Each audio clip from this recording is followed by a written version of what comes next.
成語亡羊補牢。戰國時期，楚襄王昏庸無道，莊辛勸諫他若不遠離小人，重用賢臣，國家的命運將危在旦夕。楚襄王不以為然。幾個月後，秦國攻佔了楚國淮北之地。楚襄王這才後悔，急忙召見莊辛詢問對策。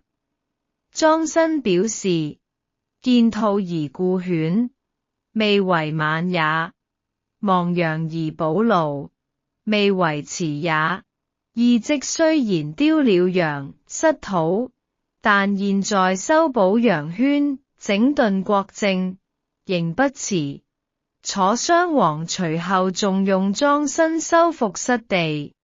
從前有個人養了一圈羊，某天早晨發現少了一隻，原來羊圈破了個大窟窿，狼在夜間鑽進來叼走了羊。鄰居勸他修補羊圈，但那個人覺得羊都丟了，補圈沒用，因此沒有行動。第二天，他又發現少了一隻羊，因為狼又透過同一個窟窿鑽進來了。